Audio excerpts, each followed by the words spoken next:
이 밤에 하나님께서 우리에게 주시는 말씀, 디모데후서 2장 14절 그리고 15절의 말씀입니다. 디모데후서 2장 14절과 15절 우리 다 같이 한 목소리로 함께 봉독하겠습니다. 시작.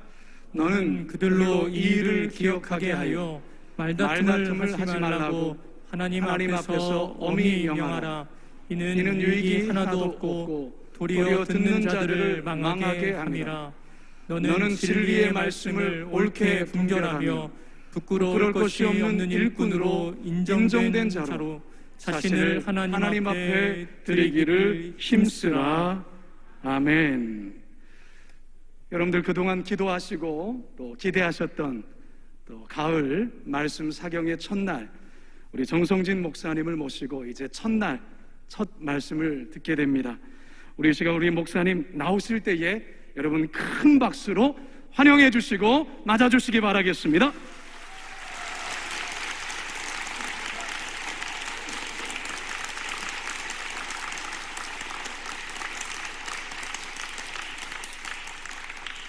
부흥회를 의뢰받고 하나님 앞에 기도했습니다. 하나님, 무슨 말씀 전할까요? 그랬더니 무슨 말씀 전해라, 그런 거를 얘기하시기 전에 꼰대짓 하지 말아라. 가서 훈수 두지 말고 가리키려 하지 말고 담임 목사님의 목회를 잘 도와드려라.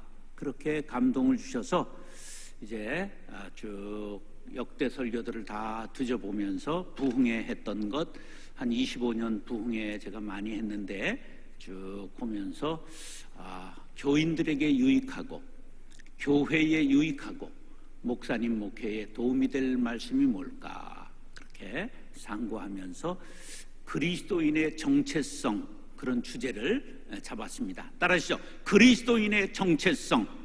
그리스도인의 정체성. 네, 그 첫 번째 시간으로 나는, 따라하시죠. 나는 그리스도의 일꾼입니다. 나는 교회의 일꾼입니다.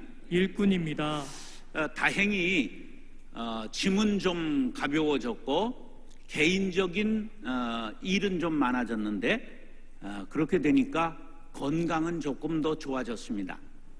왜냐하면 혼자 살아가는 게 일이 굉장히 많습니다.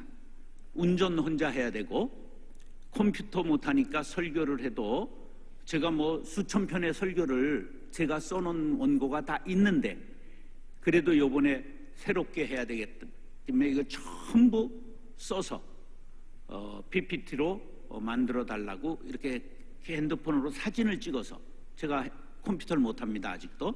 그래서 여기 목사님에게, 최성직 목사에게 이거를 타이핑 쳐달라 부탁해서, 그래서 타이핑한 거를 또 받아서 교정하고, 그래서 이제 원고를 만드느라고 이런 일들을 하니까 고생스럽죠.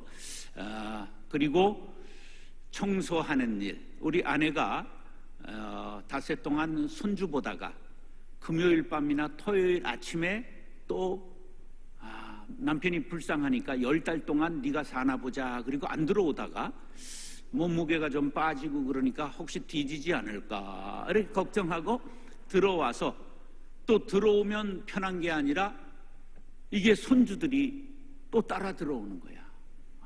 이거 왼수들이야, 왼수들. 아니 닷새 동안 봐줬잖아. 근데 또 따라 들어오는 거야. 그러니까 완전히 그냥 혹이 딸린 것들이 계속 따라붙어서 우리 아내는 얼마 전에 한 달 전에 허리가 좀 애들 보다가 좀 안 좋아져서, 그래서 이제 제가 본격적으로 청소까지도 전부 맡고, 풀도 깎고 뭐 개도 키우고 닭도 키우고 청소하고 또 닭장도 가보기도 하고 뭐 이제 여러 가지 그렇게 하느라고 은혜로 건강은 조금 좋아졌어요. 제가 이제 지금 주일 저녁부터 화요일 밤까지 순천에서 부흥회를 하고 오늘 새벽 1시에 용산역에 도착해서 집에 산으로 못 들어가고 운정에서 이제 한 1년 됐을까? 주사 맞았을 때 하루 우리 의사 딸이 혼자 산속에 들어가서 자면 안 돼요. 그리고 의사의 명령이니까 할 수 없이 1차 맞았을 때 집에 와서 자보고 처음 자는 거예요. 제가 거의 여기서 안 잡니다. 왜냐하면 사람은 잠자리를 여기저기 하지 말라고 옛날 어른들이 분명히 말씀하셨잖아요. 밥은 여기서 먹고 저기 뭐 괜찮다? 잠은 한 자리에서 자라? 어른들 말이 틀린 게 없어요. 그래서 이제 요번에 부흥회 하느라고 개를 전부 분양했습니다. 개장을 그대로 놔두면 또 내가 개 키우고 싶을까 봐 제가 큰 개를 좋아해요. 그래서 아예 개장을 닭장 3시간 부수고 개장 3시간 부수고 2시간 날라서 저장하고 전부 며칠 노동을 하고 완전 치워놨습니다. 그러니까 안 들어가도 돼요. 내일 쓰레기 배출하는 날인데 쓰레기 집사람이 부탁을 다른 분한테 다 묶어놓고 이제 좀 앞에다가만 내주세요 부탁을 했다 그래서 내일 새벽에 쓰레기 배출하러 들어가야 되는데 안 들어가도 되게 됐습니다. 개가 없으니까. 그러니까 금붕어 하나 길러도 굉장히 생명 있는 것 기르는 건 어렵다. 그래서 이제 조금 자유를 얻었어요. 그래서 집회에만 전념하려고 합니다. 나는 그리스도의 뭐라고요? 일꾼이다. 제가 목소리가 예전 못지않게 짱짱하죠. 예, 내가 생각해도 이 건강이 괜찮은 것 같아. 예, 그래서 참 감사해요. 자, 일꾼이라는 말은 일의 계획이나 처리에 능한 능력 있는 사람을 말해요. 삭슬 받고 남의 일을 하는 사람을 일꾼이라고 그래요. 비슷한 말은 품꾼, 종, 머슴, 청지기, 사환, 하인, 노예 이제 이런 단어들이 사용되지요. 자, 그런데 성경에 헬라어로 쓰였거든요. 헬라어에 일꾼이라는 단어가 2가지가 있는데 95% 정도, 많으면 99%는 디아코노스라는 단어가 쓰입니다. 일꾼 그럼 뭐라고요? 디아코노스. 디아코노스는 섬기는 자. 교회의 일꾼은 뭐 하는 사람? 섬기는 사람이에요. 그래서 저기에서 파생된 단어가 디아코니아, 봉사 그런 거예요. 제가 이제 벗어버리고 싶은데 아직 가져갈 사람이 없어서 아직 하고 있는 게 한국교회 디아코니아 대표입니다. 한국교회 봉사단 대표라 그런 거예요. 제가 뭐 은퇴해서 돈도 없는데 무슨 한국교회를 대표해서 봉사를 하겠어. 요번에 IT의 지진이 몇 도가 일어났어요. 아니 남의 동네 그 먼 동네 일을 뭘 내가 알 거야 이런 표정인데 7.2도 일어났습니다. 이건 엄청난 겁니다. 그러면 어느 정도냐? 후쿠시마 원전 피해 난 바로 그런 지진이 일어난 겁니다. 그런데 10년 전에 7.0짜리 지진이 일어났는데 30만 명이 죽었어요. 근데 이번에 7.2가 일어났으니까 50만 명쯤 죽어야 되는 거예요.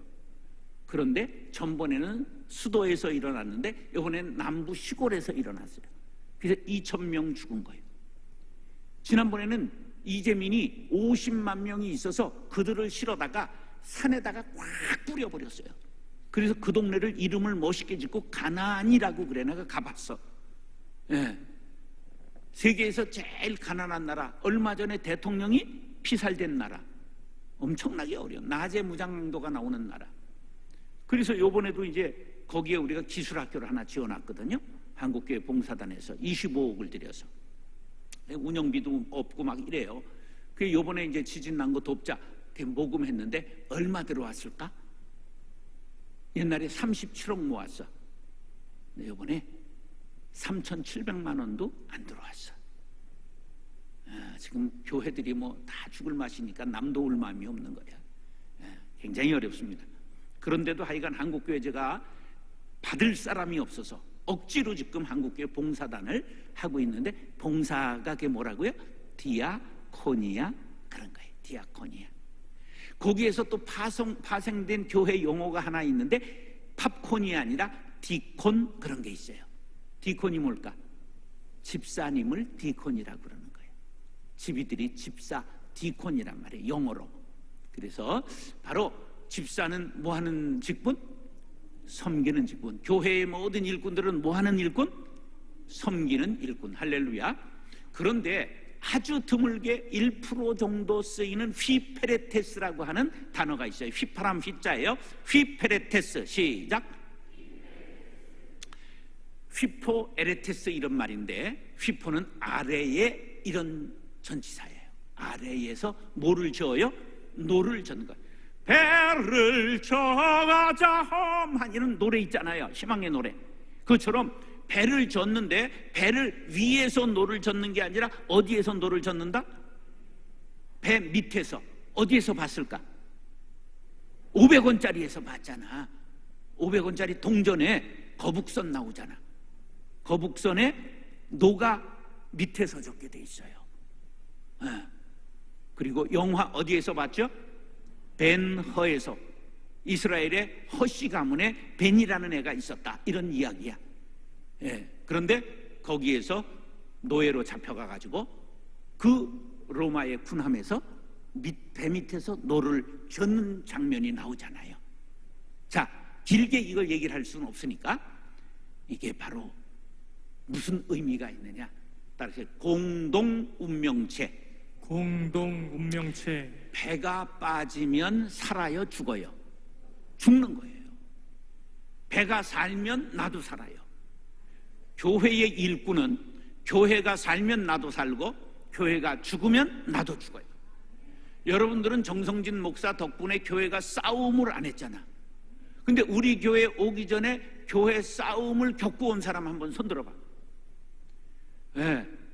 전쟁 난민들이 좀 덜어 있어요. 그런데 교회가 싸우면 사업이 잘 되죠? 교회가 싸우면 가정이 평안하죠? 아니에요. 가정까지도 그냥 풍랑을 만나고 사업까지도 어려움을 겪고 그래요. 저는 이미 18살 때 2차 세계대전에 종군했던 사람이야. 장이중앙교회 대전이라고 하는 전쟁에 그 참전을 했던 전쟁 참전용사야. 그래서 교회가 전쟁이 나면 온 교인들이 다 풍랑을 세상에 겪는 거예요. 이게 교회가 평안해야 되는 거예요. 그래서 배 밑에서 노를 젓는 자의 뜻은, 이게 고린도전서 4장 1절에 사람이 마땅히 우리를 그리스도의 일꾼이요 하나님의 비밀을 맡은 자로 여길지어다 했는데, 거기에 일꾼이 휘페레테스야. 휘페레테스는 뭐라고요? 배 밑에서 노를 젓는 자. 여러분들은 거룩한 빛 광성교회와 공동 운명체됨을 믿으시면 아멘 하시기 바랍니다. 그럼 교회가 잘 돼야 되겠어? 잘 돼야 되겠어? 그런 거예요. 그래서 교회를 위하여 생각하고, 교회를 위하여 행동하고, 교회를 위하여 헌신해야 합니다. 할렐루야. 뭐 사실 여기 앉아있는 분들은 이게 다 얼굴 면면을 보니까 아하면 어할 사람, 이거 혼자 우리가 20년 이상 같이 산 사람들이 대부분이네. 집이들은 안 들어도 될 텐데 왜 와 앉아있는지 몰라. 이게 다 습관이 돼서 그래. 습관이 돼서. 근데 하여간 우리 온라인으로 이렇게 들으시는 성도님들도 꼭 기억하십시오. 왜 사도 바울이 구테요 휘페레테스라는 말을 써서 그리스도의 휘페레테스요 그랬느냐 하면, 너희들은 교회와 공동 운명을 타고났다, 그런 말씀이에요. 여러분, 교회를 사랑하시기 바랍니다. 교회가 사는 것이 내가 사는 것이요, 교회가 죽으면 나도 죽는다. 그래서 나의 사랑, 나의 교회, 우리 거룩한 빛 광성교회가 나의 생명입니다. 이런 마음 갖게 되기를 축복합니다. 그런데 오늘 본문에서 어떤 단어가 나왔느냐? 인정받는 일꾼이라는 단어가 나왔어요. 이 인정받는이라는 단어가 굉장히 의미가 있어요. 따라서 도키모스. 도키자루가 아니라 도키모스라고 하는 말인데, 이거는 금을 재련할 때 쓰는 단어예요. 근데 제가 금에 대해서 조금 알아요. 왜냐? 29부터 31까지 우리나라의 제일 큰 금광지대 폐광됐을 때 가서 담임을 했거든. 그래서 금을 재련하는 방법을 안다, 그런 말이에요. 자, 제가 그 금왕광산이 있는 금왕교회에서 담임을 했을 때, 그 당시에는 돌 1톤에서 금이 몇 그램 나오면 채산성이 맞았느냐? 재산성이라는 건 사업이 되는 경계선을 말하는 거야. 그때는 4g이었어요. 4g. 그러면 돌 1톤은 g으로 환산하면 몇 g일까? 1톤은 1000kg. 1000kg면 100만 g이에요.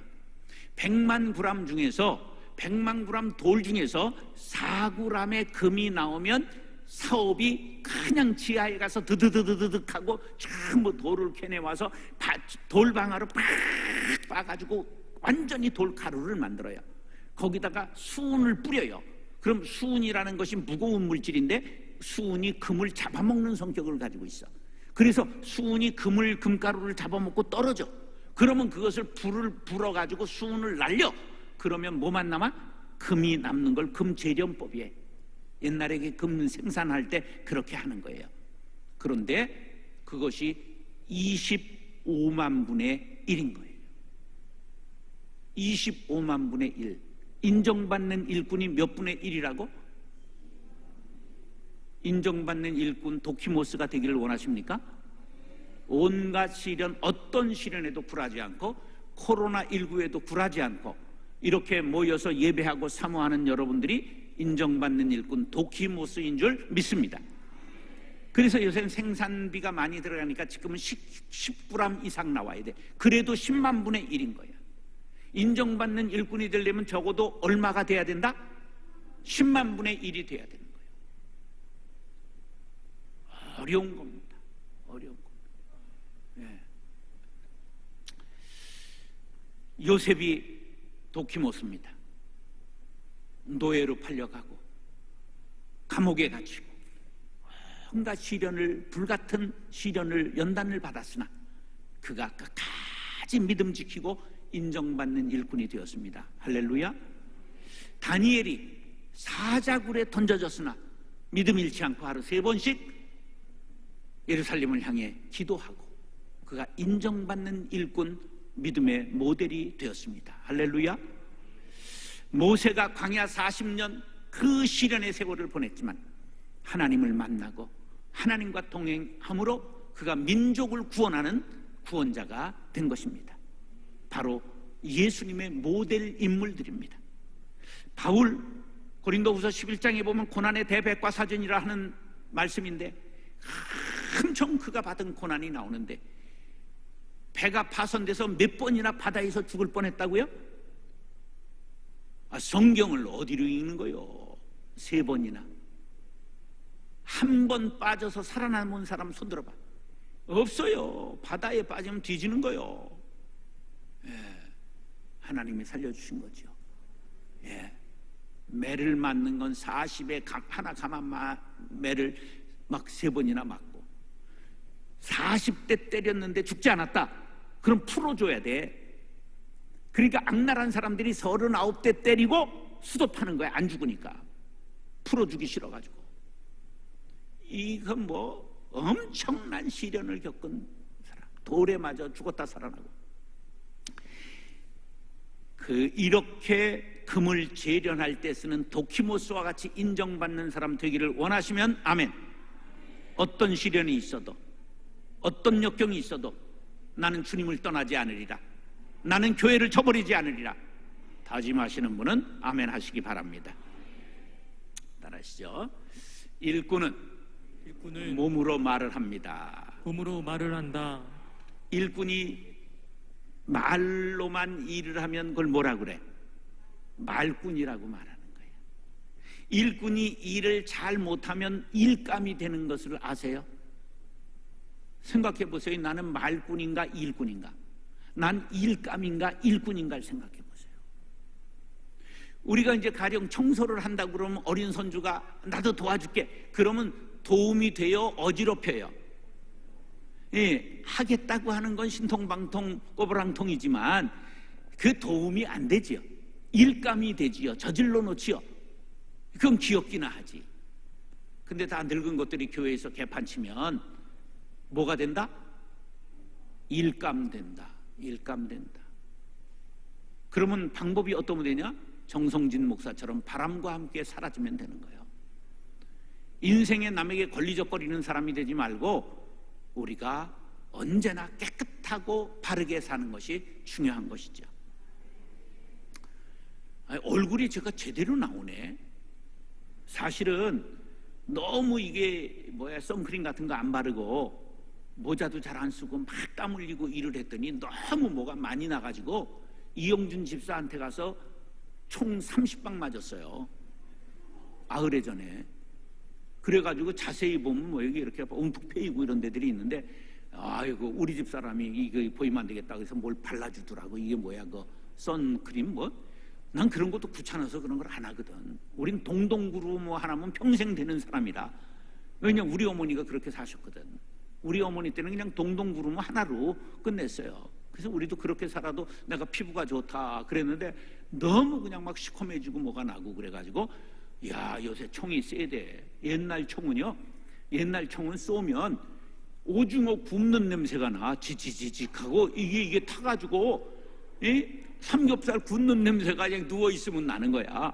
근데 요새는요, 이게 기계가 좋아져가지고 반짝하고 끝나더구만. 막 따끔하고 끝나는데 냄새가 안 나. 그냥 폭파시켜버려서 날아가 버리는 거야. 이게 받아본 사람들은 알지 뭔 말인지. 그래 이제 큰 것들은 몇 방을 쏘니까 그냥 구멍이 나더구만, 여기 이렇게. 그래서 우리 집 사람이 여기 구멍이 하나 지금 나 있거든. 이거 부처님이 됐네 그러는 거예요. 요거는 불교에서 제3의 눈이라고 그럽니다. 마음의 눈. 이번에 내가 마음의 눈까지도 드디어 뜨고 온 사람이요. 할렐루야. 졸릴까봐 하는 소리요. 자, 우리가 일꾼 되면 좋은데 일감 되면 안 되잖아. 말꾼 되면 안 되잖아.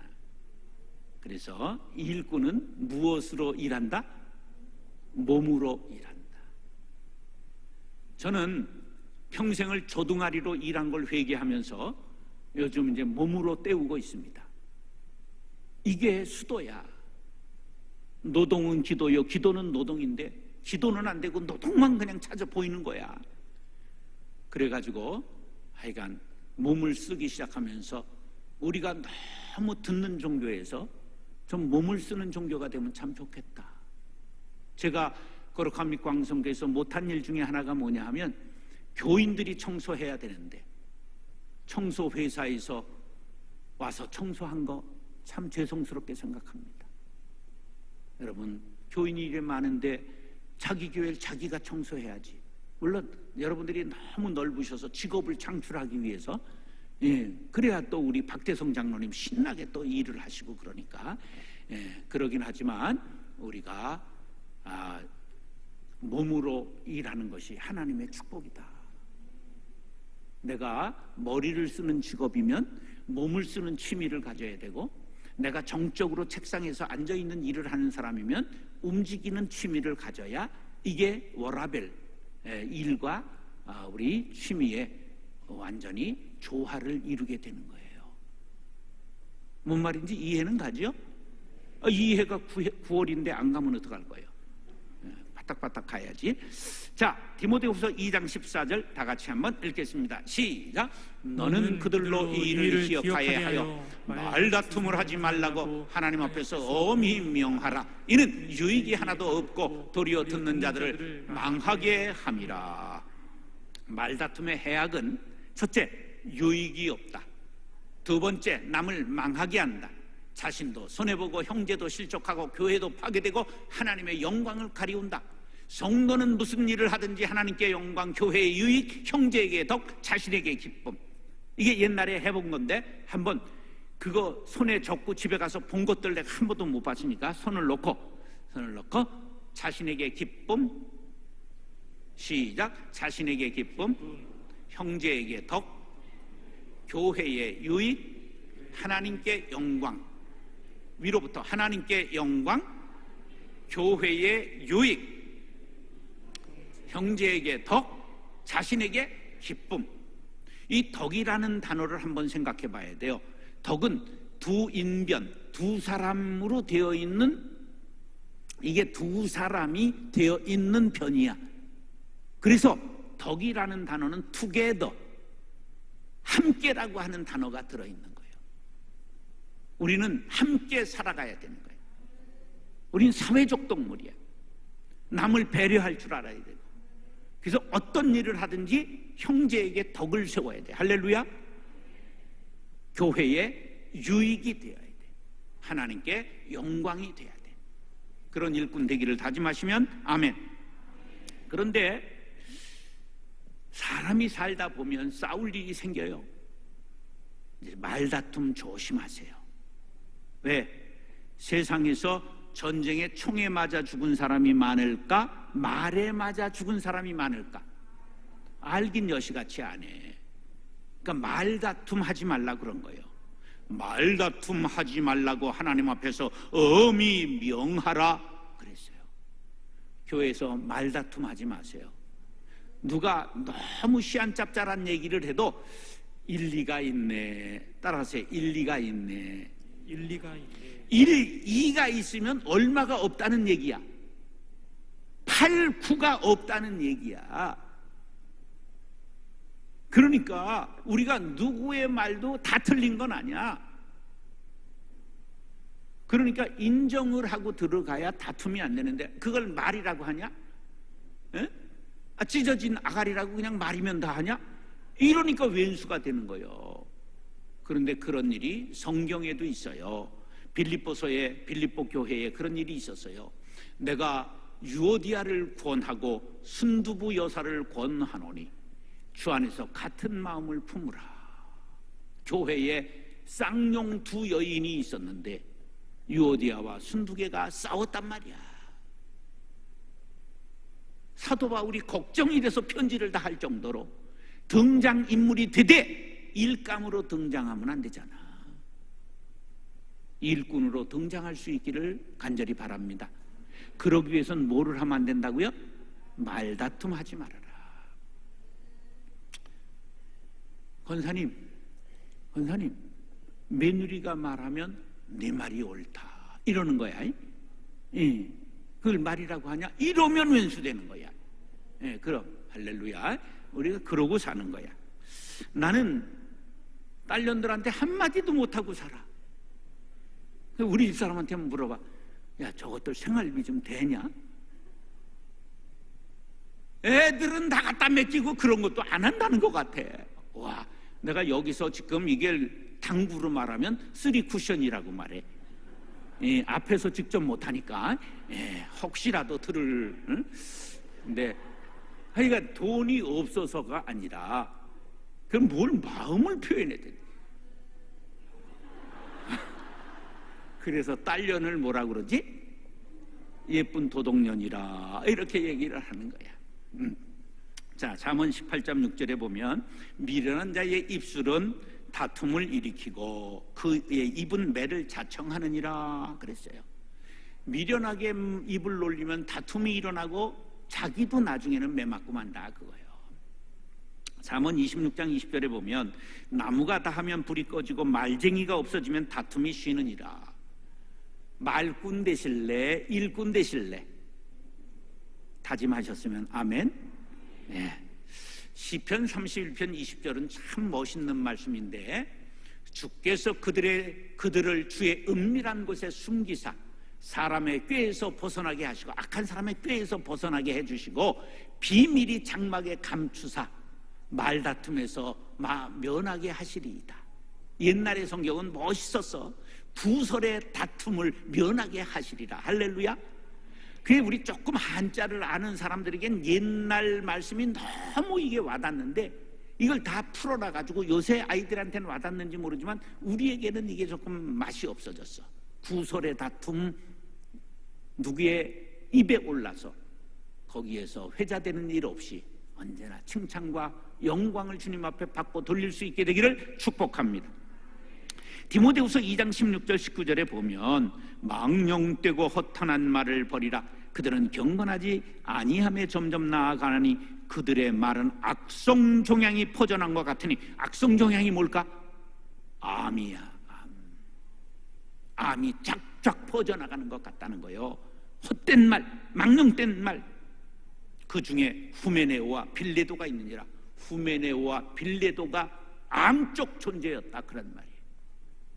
진리에 관하여는 그들이 그릇되었도다. 부활이 이미 지나갔다 하므로 어떤 사람들의 믿음을 무너뜨리느냐 자기 믿음뿐만 아니라 남을 무너뜨리는 신천지가 들어왔다 그런 말이에요. 그러나 하나님의 견고한 터는 섰으니 인침이 있어 일렀으되 주께서 자기 백성을 아신다 하며 또 주의 이름을 부르는 자마다 불의에서 떠날지어다 하였느니라. 할렐루야. 성도가 피할 말 꼭 기억하세요. 농담, 거짓말, 아첨, 참소, 모함, 일구이연, 말다툼. 제가 설교를 할 때는 약간 속어를 좀 쓰고 그러지만 제가 교인들하고 성적 농담을 평생을 한 번도 한 적이 없습니다. 전 평생을 성적 농담을 한 적이 없습니다. 농담도 지나치는 건 조심해야 돼. 유머와 다릅니다. 설교에서는 긴장을 풀고 사람들의 마음에 조금 기름을 치기 위해서 제가 비열을 사용할 때가 많이 있죠. 그러나 농담이 과하면 하나님의 영광을 가리웁니다. 조심하시기 바랍니다. 성도가 힘쓸 말은 그럼 뭘까? 위로와 칭찬과 격려와 참된 말과 유익한 말과 지혜로운 말과 경건한 말에 힘써야 됩니다. 할렐루야. 요새 코로나19로 얼마나 힘드십니까? 반드시 좋은 날이 올 것입니다. 이렇게 희망을 주고 위로를 해야 된다 그런 말이에요. 할렐루야. 말의 힘은 사람을 죽이기도 하고 살리기도 합니다. 총에 맞아 죽은 사람보다 뭐에 맞아 죽은 사람이 많다고? 말에 맞아 죽은 사람이 많아요. 유순한 대답은 분노를 쉬게 하여도 과격한 말은 노를 격동하느니라. 할렐루야.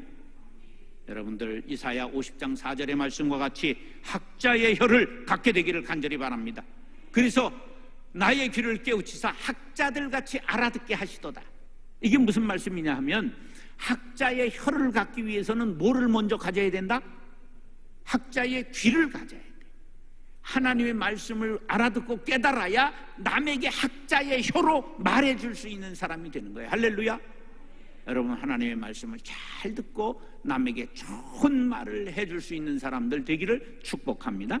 에스겔 3장 18절 보세요. 가령 내가 악인에게 말하기를 너는 꼭 죽으리라 할 때에 네가 깨우치지 아니하거나 말로 악인에게서 일러서 그의 악한 길을 떠나 생명을 구원하게 하지 아니하면 전도하지 아니하면 그 악인은 그의 죄악 중에서 죽으려니와 내가 그의 핏값을 내 손에서 찾을 것이라.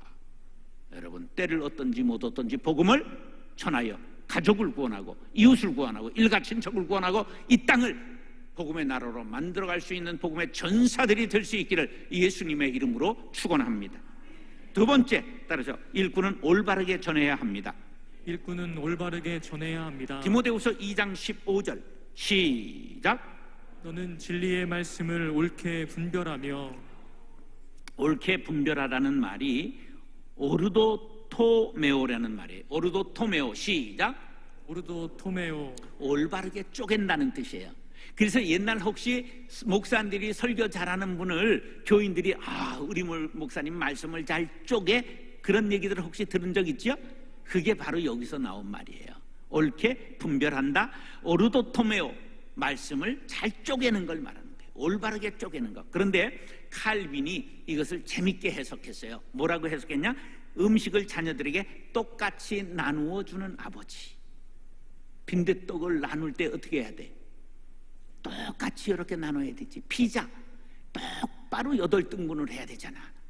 그런 걸 말하는 거예요. 똑같이 나눠주는 음식. 배자, 희생제사를 드린 후에 재물을 골고루 나누어 주시는 거라고 배자라는 학자는 해석을 했어요. 그 다음에 로버트손이라는 학자는 석공이 돌을 아주 반듯하게 잘라내는 것, 농부가 바지랑을 곧게 가는 것, 그런 것이라고 설명하고 있어요. 우리 곽승현 목사님 아버지가 석공 출신인가? 그래서 그렇게 바르게 분별하는 거야. 아버지의 그 DNA가 온 거야. 그 누구야? 친구 그 누구야? 김창옥이 아버지도 석공이야? 김창옥 있죠? 유명한 강사. 고등학교 친구야. 종교반 반장이고 걔가 총무하고 김창옥이가 유명한 강사 있잖아. 그 아버지 둘이 다 제주도 돌 많잖아. 그 돌 그 석공이었다 그런 말이에요. 그냥 얼마나 고생하고 사셨겠어요. 그러나 하나님께서 이렇게 좋은 DNA를 받아서 옳게 분별하는 오로도토메오 올바르게 쪼개는 그것을 로버트 손이 그렇게 해석했다, 그런 말이에요. 자, 진리의 말씀을 배운 그대로 전해야 됩니다. 부모는 자녀에게, 선생은 제자에게, 목사는 교인에게 이것을 가르쳐서 제자훈련이라고 말하는 게, 따라서 제자훈련이란 진리의 말씀을 배운 그대로 전하는 것이다. 배운 그대로 전하는 것이다. 그런데 제자훈련을 가르치는 목사가 편향되면 자기가 좋아하는 것을 전해요. 그러니까 제자들도 기울어지는 거예요. 여러분들 혹시 운동을 좀 해보셨어요?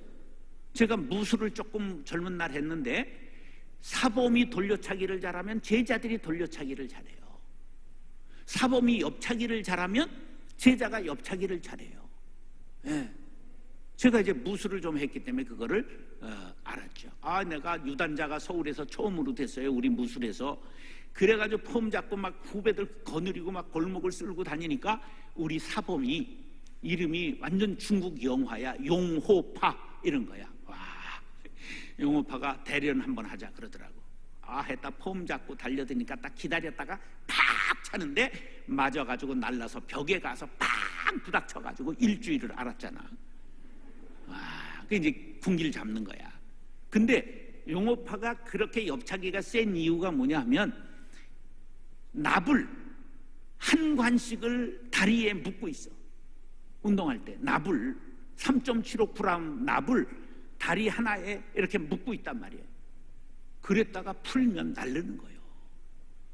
이야, 나는 그런 사람 밑에 무술을 배웠기 때문에 젊은 날 뵈는 게 없어서 그래서 눈이 나빠졌어. 눈이 뵈는 게 없어. 제자훈련은 진리의 말씀, 예수의 말씀, 예수의 사상, 그걸 배운 대로 전해야지 자기 거 전하면 안 된단 말이야. 사람은 자기 거를 전하고 싶어 해. 그러면 안 돼. 우리는 철저하게 주님 것을 그대로 전달하는 것이 제자훈련이라는 것을 기억하시기 바랍니다. 히브리서 5장 14절에 보니 단단한 음식은 장성한 자의 것이니 그들은 지각을 사용함으로 연단을 받아 선악을 분별하는 자들이니라. 여러분, 선과 악을 분별하고 진리의 말씀을 분별하고 그대로 받은 말씀 전달할 수 있게 되기를 축복합니다. 그런데 왜 배운 그대로 전해야 되느냐? 성경 마지막 장 마지막 절에 놀라운 말씀이 기록되어 있어요. 그게 뭐냐? 계시록 22장 18절 19절이에요. 내가 이 두루마리의 예언의 말씀을 듣는 모든 사람에게 증언하니 만일 누구든지 이것들 외에 더하면 하나님이 이 두루마리에 기록된 재앙들을 그에게 왕창 더하실 것이요. 만일 누구든지 이 두루마리의 예언의 말씀에서 제하여 버리면 하나님이 이 두루마리에 기록된 생명나무와 및 거룩한 성의 참여함을 제하여 버려 지옥에 던지시리라. 따라서 가감하지 말라. 가감하지 말라. 예, 정성진 목사가 별 볼 일 없는 사람이고 성질도 더러운 편이었지만 가감하지 않으려고는 노력했어요. 가감하지 않으려고 노력했어. 성경대로 전하려고는 노력했어요. 예, 여러분들도 꼭 가감하면 안 돼. 내가 해로워도 이해가 안 돼도 말씀 그대로 실천하다 보면 그게 복이 되는 거예요. 이게 은퇴하지 못하고 세습하고 막 이러는 사람들은 그거를 이제 자기에게 유리하게 꼬는 거야. 그러는 순간 모든 게 다 어그러지게 되는 거예요. 다 틀린 게 2단이 아니라 끝이 틀린 게 2단인 거예요. 99% 가다가도 마지막에 틀리면 다 어그러지게 되는 거예요.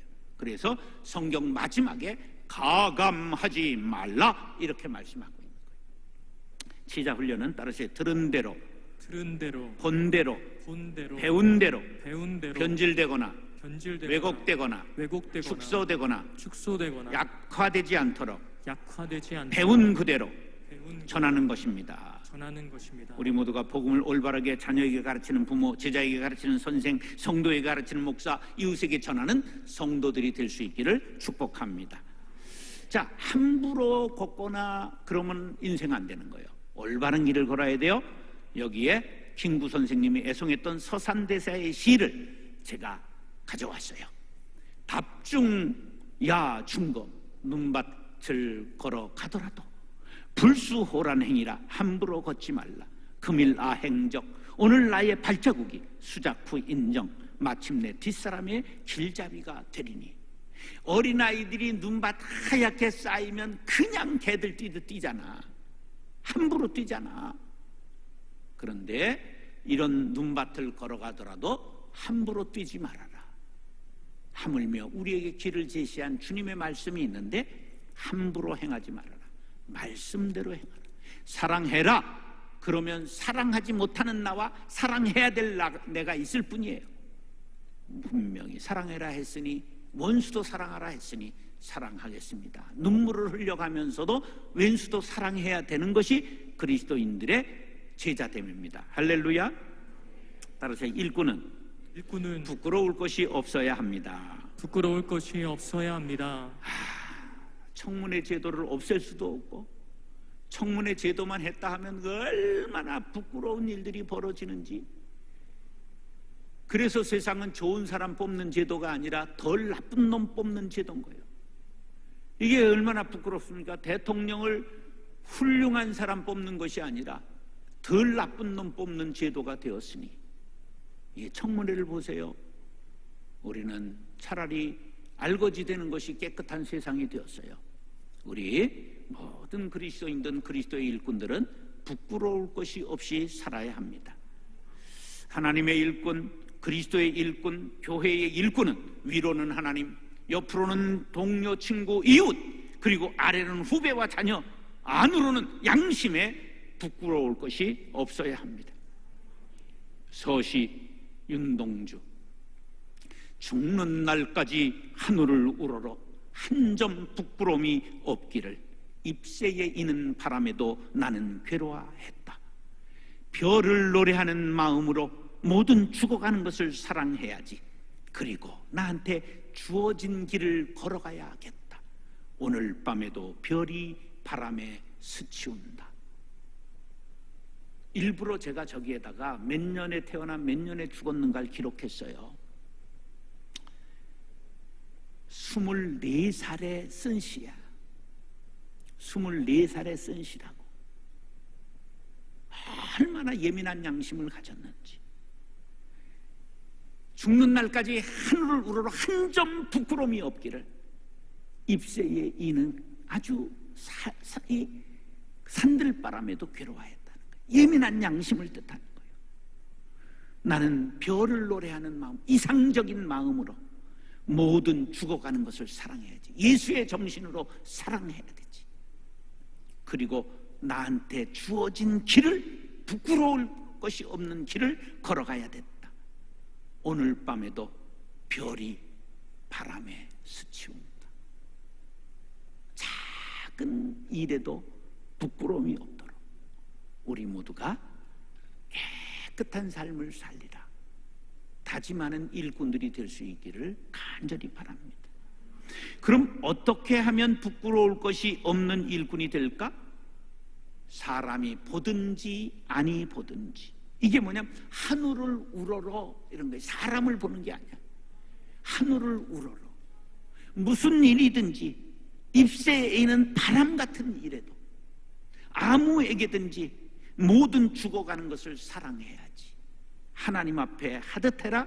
나는 주어진 길을 걸어가야겠다. 구도자의 삶을 말하는 거예요. 이런 것을 코람데오 정신이라고 말합니다. 여러분, 이 정신 하나만 가져도 다른 거 다 몰라도 승리할 수 있습니다. 코람데오라고 하는 것은 하나님의 존전에서, 하나님 앞에서라는 라틴어입니다. 코람은 앞에서, 데오는 하나님. 하나님은 어디서나 우리를 지켜보시고 우리의 말을 들으시고 우리의 심정을 아십니다. 따라서 하나님은 들으신다, 보신다, 다 아신다. 다 아신다. 이 집에는 나보다 큰 이가 없으며 주인이 아무것도 내게 금하지 아니하였어도 금한 것은 당신뿐이니 당신은 그의 아내임이라. 그런즉 내가 어찌 큰 악을 행하여 하나님께 죄를 지을 수 있겠습니까? 누구의 고백이에요? 요셉은 이 한마디로 요셉이 되었습니다. 승리자가 되었습니다. 여러분, 하나님 앞에서 살았던 요셉, 하나님을 인식하고 살았던 요셉, 하나님을 느끼고 살았던 요셉, 하나님과 동행했던 요셉, 승리의 비결이 뭐라고요? 하나님 앞에서 살았습니다. 그래서 부끄러울 것이 없는 일꾼이 되었습니다. 할렐루야.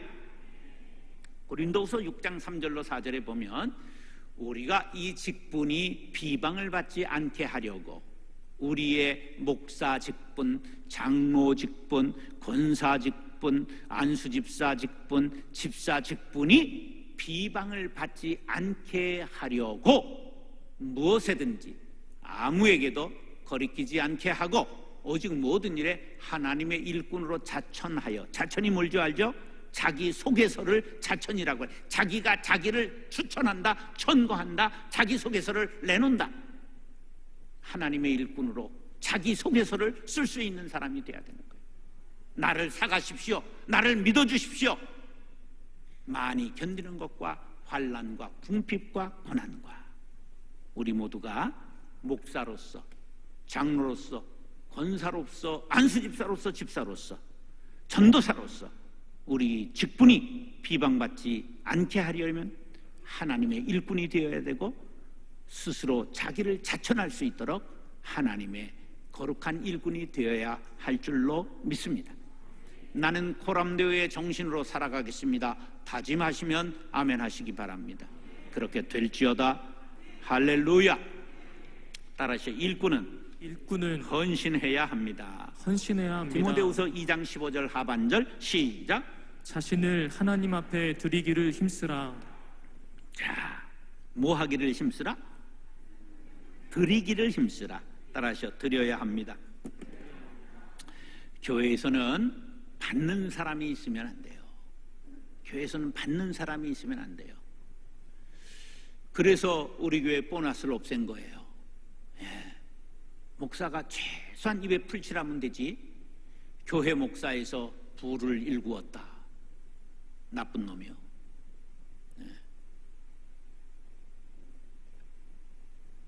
제가 한 곳 전도사로 있었던 교회에 제일 부자가 목사님이셨어요. 1200명 출석하는 교회인데 목사님이 제일 부자였어요. 지금도 부자세요. 뭐 훔친 건 아니야. 얼마나 근검절약 하시는지, 부부가 얼마나 아끼신지 2년간 짜장도 한번 먹어본 적이 없어. 목사님이 사신 적이 없다 그거요. 굉장히 엄청 부자예요. 서울에 9층 빌딩이 있고 그래요. 그러니까 나쁜 것까지는 아닌데 목사는 그러면 안 되는 거예요. 이번에 부흥회하고 오는 교회는 70년 된 교회인데 지금 오신 목사님이 너무 목회를 잘해요. 45, 3년 됐는데 너무 교회가 잘. 그래서 나 계속 잘된 교회인 줄 알았더니 19년 6개월 하신 목사님이 원로 목사가 못되고 그만두셨더라고. 뭐 얼마나 교회가 어려웠겠어요. 그랬는데 놀라운 얘기를 들었어요. 목사님 그럼 어떻게 사셔? 원로 목사님도 안 되고 엄청난 부자세요. 200억은 되실 거려. 어디서 그렇게 왔나? 그게 조상 때로부터 온 것 같아요. 그건 나쁜 거는 아니야. 나쁜 거는. 그러나 믿음에 좋은 사람들은 전부 사도들의 발 앞에 팔아 다 드리고, 우리가 부자로 사는 게 나쁜 일은 아니야. 그러나 진정한 부자는 얼마나 바르게 돈을 썼느냐가 부자지, 많이 가지고 있는 건 거지일 수 있다는 걸 알아야 돼. 거지 근성이 있어서 그냥 걸터듬으라고 모아놓고 쌓아놓고 그냥 자식들 싸움 시키고 뒤지면 그게 하늘에서 엄청나게 얻어터질걸. 천국은 갈 수 있을지 모르지만 하여간 연병장을 매일 10바퀴씩 돌고 낮은 포복 높은 포복 할 수 있을지 모른다. 내가 안 가봐서 아직은 확신은 할 수 없지만 그럴 가능성이 있다. 그런 생각을 하는 거. 따라서 자신을 드립니다. 이게 헌신이에요. 드릴 헌, 몸신. 몸과 마음을 바침. 영어로는 sacrifice 그렇게 말하는데 희생, 제물 이런 뜻이야. 자, 그럼 우리가 하나님 앞에 무엇을 드려야 될까? 따라서 몸을 드려라. 그 로마서 12장 1절 유명한 말씀이죠.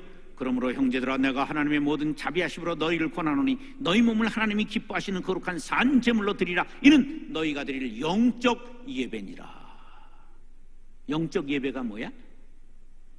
영적 예배가 뭐야? 몸을 드리는 거야. 몸을. 성경을 잘 봐야지. 영적이라고 그러니까 막 할렐루야 그냥 랄랄랄라 따다다다 하는 게 영적 예배가 아니라 몸을 드리는 거. 하나님이 기뻐하시는 산제물로 우리의 몸을 드리는 것. 여러분, 몸뚱이 죽으면 다 썩을 몸뚱이 너무 아끼지 마시고 교회 와서 청소하시고 봉사하시고 선하게 살아가시길 바랍니다. 산제물이 되는 거예요. 하나님 앞에 무엇을 드려야 할까? 제물을 드려야 됩니다. 뭐니 해도 뭐가 제일이에요? 머니가 제일이요. 재물이 있는 곳에 내 마음도 있다. 내 보물이 있는 그곳에는 내 마음도 있다. 예수님의 말씀이에요. 내 재물과 내 소산물의 처음 익은 열매로 여호와를 공경하라. 말로만 떡을 하면 5천만이 굶어 죽어요. 재물을 드려야 돼. 하나님 앞에 물질을 드려야 돼. 하나님이 걱정하시도록 알알하도록 드려보세요. 하나님, 야 저게 어떻게 살라고 저지랄이냐. 그럼 그때부터 하나님의 대책이 임하게 되는데 하나님이 대책위원장이 되시는 거예요. 정말 난 우리 둘째 형님 잘못 만나가지고 젊은 날 엄청나게 쇠 빠지고 고생했어요. 너무 은혜를 홀리하게 받아가지고 방언으로 버스에서 찬송을 하고 전도를 하는 거야. 이 성악을 했어요. 그런데 옛날 시골 장이동이라는 게 뭐 32번 하나 뭐 이렇게 있는데 애들이 야야야 너 형 이상한 말로 너 찬송을 하더라. 좀 이상한 거 아니냐. 그런데요 어떨 때는 버스 차장이 조용하세요 이러기도 하는데 어떨 때는 버스 차장이 믿는 아가씨들인지 차비도 안 받고 그런데 근데 그러고 전도를 하는 거야. 그래서 벌써 집에 있으면 저 골목 저쪽부터 찬송 소리가 들려. 막 방언으로 뭐라고 하면서 찬송을 하는. 이야, 거기까지는 좋았는데 예수전도단 초창기 멤버야. 오대원 목사님도 아는 아주 별난 사람이야. 너무 홀리해가지고. 그런데 너무 거룩해가지고 하나님하고 직통계시를 받는 거야. 동원의 필동의 동원교회에 전도사로 있을 때 서울교대 1학년을 마친 여학생이 정신이 돌았어요. 위에서 기도했더니 하나님께서 네 아내를 삼아라. 아무래도 자기가 잘못 들었겠지. 근데 정말 결혼했어요. 10년간 봄이 되면 발작하고 애 둘 낳고 고생 우리 어머니도 많이 하시고 막내인 나는 어머니하고 끝까지 같이 살았으니까 그 고생을 다 보니까 얼마나 형이 미운지. 그래가지고 목살을 너무 씹었어요. 그랬더니 하나님이 너도 엿먹어봐라. 그리고 강제로 징집하셔서 저는 한 번도 목사하겠다는 말을 입에 내본 적이 없어요. 그 목사를 너무 씹지 마세요. 집에 아들들이 목사가 되려니와. 하나님은 살아계세요. 예, 내가 목사를 너무 씹어가지고 목사된 사람이요. 그런데요, 우리 형님 정말 거룩하게 보는 사람, 천사같이 보는 사람이 있는가 하면 나같이 또라이로 보는 사람이 있는데 자기 대책을 자기가 하는 적이 없어. 그러니까 하나님이 우리 형님 대책위원장이 되셔서 은퇴할 때가 됐는데 내가 큰 교회 목사가 걱정이 되잖아. 형님 연금은 들었어? 그랬더니 내가 무슨 수로 연금을 드냐. 왜냐하면 나이아가라 사람들만 80명 목회를 하는 거야. 시커먼스 있잖아. 나이지리아 사람들 안산에서. 왜냐하면 형수는 10년 만에 돌아가시고 이제 목회를 할 수 없으니까 파평에 계시다가 이제 고향으로 내려가서 재혼하고 거기서 이제 외국인 노동자들만 목회를 했어요. 그게 막 전부 시푸드 음식 뭐 이렇게 모아가는 데들 있잖아. 귀한 아슬아슬한 것들, 이런 것들, 푸드뱅크 뭐 그런 데서 얻어다가 먹이고, 애들 또 그냥 병 걸린 애들 병원에 가서 그냥 부탁해서 수술시키고, 또 외국에 자기 집에 못 가는 환자들 가서 그거 뭐야 TV에서 45분 하는 프로그램에도 우리 형님이 나왔어. 그 아프리카에가 못 가는 걸 데려다 주고 오는 프로그램이 그게 방송을 탄 적도 있어. 그래 하여간 자기 대책은 한 번도 한 적 없으니까 내가 걱정이 되잖아. 그래서 요번 개척은 그러면 우리 형님 저 교회를 빚을 내가지고 지어놨는데 그 우리가 인수합시다. 그래 당회에서 동의해서 5억을 줘서 형님 은퇴시키고 그 교회를, 안산에 있는 교회를 우리 부목사님 보내기로 했어요. 그랬는데 우리 재혼한 형수가 우리 후배여, 신학교 나이는 나하고 같은데, 그런데 하나님의 은혜가 우리 형수에게 임해가지고 그냥 기도를 하면 환자가 낫고 막 예언을 하고 미국까지 집회를 갔다 오는 거예요. 일산에 여기 이 아래쪽에 있는 어느 병원 의사 부부가 거기까지 기도 받으러 가더라고, 목요일날. 그래가지고 미국 집회도 가, 우리 형수가. 그래 우리 형님이 은퇴하고 우리 형수가 목사 안수 받아서 후임으로 그 교회에서 그대로 목회해요. 그런데 기도 받으러 오는 사람이 많아. 평생을 용돈 얻어 타던, 누님들한테 얻어 타던 우리 형님이 요새 우리 누님들한테 용돈을 주고 산다는 놀라운 소식을 전해드립니다. 할렐루야. 나보다 잘 나가고 있습니다. 내가 내 대책하는 건 쪼잔한 거예요. 내가 주님의 일하고 주님은 내 일 하시고 대박 나는 거예요. 인생은 길게 봐야 되는구나. 인생은 끝까지 봐야 되는구나. 이걸 제가 형님 일을 보고 알았어요. 하나님이 형님을 통해서 나를 목사를 만든 거예요. 왜? 엿먹어봐라. 그리고 욕을 하도 했더니 우리가 중요한 것은 하나님 앞에 온전히 드리면 하나님이 우리의 삶에 대책이 되어 주십니다. 내가 대책하는 건 쪼잔한 거예요. 하나님이 나를 대책하시면 퍼펙트한 거예요. 그런만 한번 드려봐. 예. 전부 드려보세요.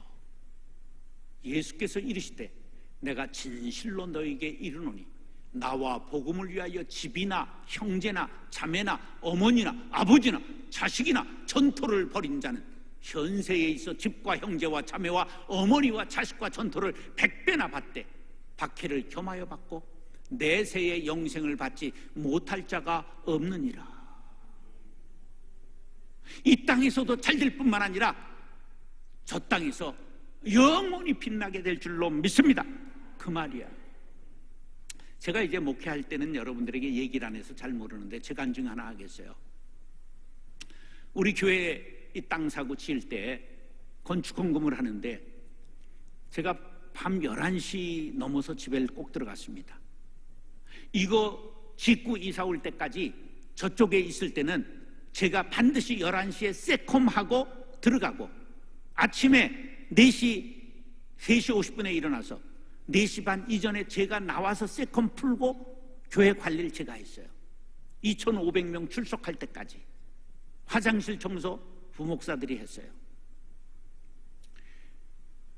그랬는데 11시에 집에 들어갔는데 우리 집 사람이 자지 않고 장롱에서 이렇게 서랍을 꺼내놓고 보는데 보니까 집문서를 보고 있는 거예요. 우리 집 사람이 공무원 15년 3개월 했어요. 퇴직금 타가지고 용인에 45평짜리 아파트가 있었어. 근데 그걸 보고 있어. 뭐를 의미할까? 이게 바치려고 고민을 하는구나. 그래서 그 다음날 새벽에 가지고 나와서 제가 싹 바쳤어. 가장이 바치는 게 복이 더 될까? 마누라가 바치는 게 복이 더 될까? 가장인 걸 하나님은 좋아하시는 거예요.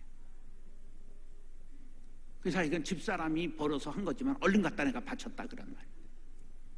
그랬더니 우리 큰딸이 자기도 통장 털어서 50만 원 있는 거 건축원금했어요. 다 드렸어요.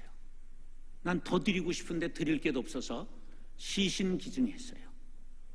그랬더니 어느 해인가 또 장기기증협회에 와서 장기기증을 해. 아우, 날강도 같더라고. 아니 남의 걸 그냥 막 장기까지 뺏어가려고. 그래서 나 시신기증해서 끝났다 그래. 아니래. 시신기증하고 장기기증이 다르대. 그래서 장기기증을 하면 죽자마자 얼른 병원에 가서 파갈 수 있는 건 다 파가는 거야. 눈도 파가고 장기도 파가고, 그리고 포 가지고 이 가죽도 쓸만하면 벗겨가지고 화상 환자들한테 가서 줄 수 있는 거야. 여러 개를 줄 수 있어, 빨리 처리하면. 그래서 그 장기기증 등록 카드를 가지고 다녀요.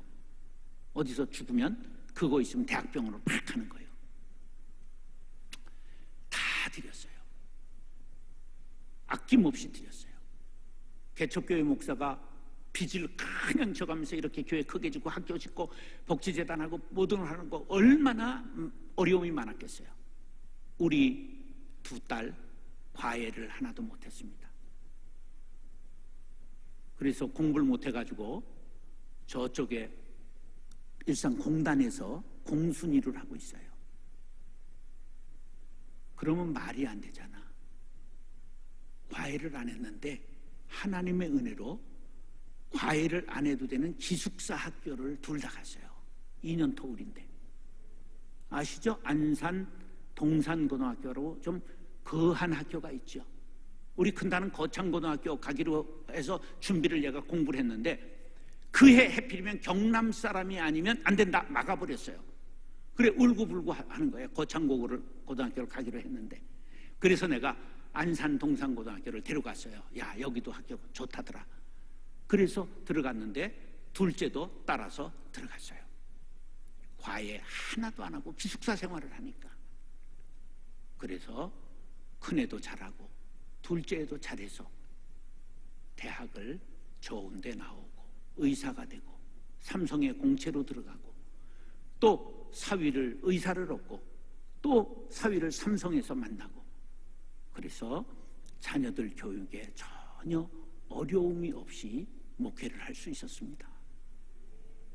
제가 공고 나오고 방송통신대학교 나온 3류 출신인 건 아시죠? 예. 그런데 하나님께서 조금 드렸더니 많은 것으로 갚아주셨어요. 할렐루야. 내가 현직에 있을 때는 내 자랑하는 것 같아서 얘기를 안 했어요. 예. 근데 내가 받은 복을 여러분들도 받기 원해서 말씀드립니다. 하나님이 걱정하실 정도로 한번 드려보세요. 몸을 드려보세요. 물질을 드려보세요. 전부를 드려보세요. 나는 하나님 것입니다. 그럼 하나님이 우리의 삶을 대책해 주실 줄로 믿습니다. 정주영 회장이 한 말 중에 제일 유명한 말이 뭔지 아세요? 이봐, 해봤어? 그걸 어떻게 합니까? 이러면 이봐, 해봤어?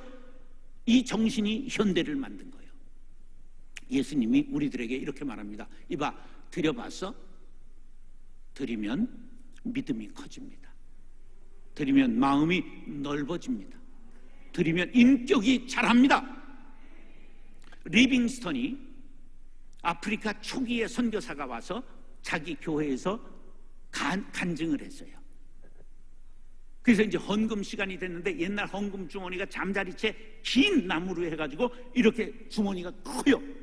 그래가지고 이 장의자가 막 10명씩 앉는 장의자거든. 그러니까 이렇게 헌금 주머니를 이렇게 놓고 이렇게 빼는 거야. 그런데 이 어린 리빙스턴이 의자에 올라가더니 헌금 주머니가 오니까 폴짝 뛰어가지고 그 주머니 속에 쓱 들어가니까 이 수전을 하는 사람, 야야야야, 이거 장난을 하냐? 아닙니다. 나를 주님께 바칩니다. 돈이 없으니까 어린 리빙스턴이 자기를 드렸어. 그래서 아프리카 선교의 아버지가 되었어요. 예. 여러분은 리빙스턴 이야기 아세요? 실종돼가지고 미국의 스탠리라는 기자가 찾아가가지고 그를 오지에 가 있는 거, 아파 있는 것을 발견해가지고 미국의 특종 기사가 됐고, 그런 걸 학교 다닐 때 배운 사람 있으면 손 들어봐. 우리 때는 다 배웠어. 뭐를 럭을 놓고 어디다 잊어버리고. 교과서에다 나온 이야기인데, 그 리빙스턴이 어려서 그렇게 자신을 들인 대로 살았기 때문에 그렇게 유명한 아프리카 선교의 아버지가 된 거예요. 벳세다 들녘에 구경 나왔던 소년 하나가 그냥 점심시간이 지나도록 예수님의 말씀 듣고 다 배고파 있을 때, 야, 먹을 거 가져와라. 그러니까 어디 광야에 벳세다 들녘에 식당이 어디 있어요? 그때 뭐 이마트가 어디 있었겠어? 그래가지고 다 굴물판인데, 그때에 어린아이 하나가 보리떡 5개와 물고기 2마리를 드렸어요. 예수님이 축사하시고 나누어 주니 5,000명이 먹고 12광줄이나 남았더라. 할렐루야. 우리의 헌신이 이렇게 영원히 빛나는 기적으로 나타나게 될 줄로 믿습니다. 따라서 나는 나 자신을 드리기를 원합니다. 꼭 여러분, 우리 모두가 헌신하여 하나님 앞에 칭찬받고 상급받고 교회를 놀랍게 세우는 일꾼들 될 수 있기를 예수님의 이름으로 축원합니다. 따라서 일꾼은 몸으로 말을 한다. 일꾼은 몸으로 말을 한다. 일꾼은 올바르게 전해야 한다. 일꾼은 올바르게 전해야 한다. 일꾼은 부끄러울 것이 없어야 한다. 일꾼은 부끄러울 것이 없어야 한다. 일꾼은 헌신해야 한다. 일꾼은 헌신해야 한다. 기도하겠습니다. 사랑과 은혜가 풍성하신 아버지 하나님, 말뿐되고 일감되지 않고 말다툼해서 교회를 어지럽게 하지 아니하고 몸으로 헌신하는 사람들 되게 하여 주옵소서. 학자의 혀를 갖고 넘어진 사람 일으켜주며 상한 자 위로할 수 있는 일꾼들 다 되게 하여 주옵소서. 가감하지 않고 말씀을 들은 대로 본 대로 배운 대로 제자가 되게 하여 주시옵시며 제자를 양육하게 하여 주옵소서. 고람되어의 정신을 가지고 요셉과 같은 부끄러울 것이 없는 사람들 될 수 있도록 입새에 이는 바람에도 괴로워할 수 있는 예민한 양심의 사람들 되게 하여 주옵시며 몸과 마음 교회를 세워나가는 아름다운 주의 일꾼들, 하나님이 대책해 주시는 삶을 살아 주께 영광 돌리고 많은 사람들을 살리는 멋진 일꾼들 될 수 있도록 은혜 베풀어 주옵소서. 존귀하신 예수님의 이름으로 축복하며 기도드리옵나이다. 아멘.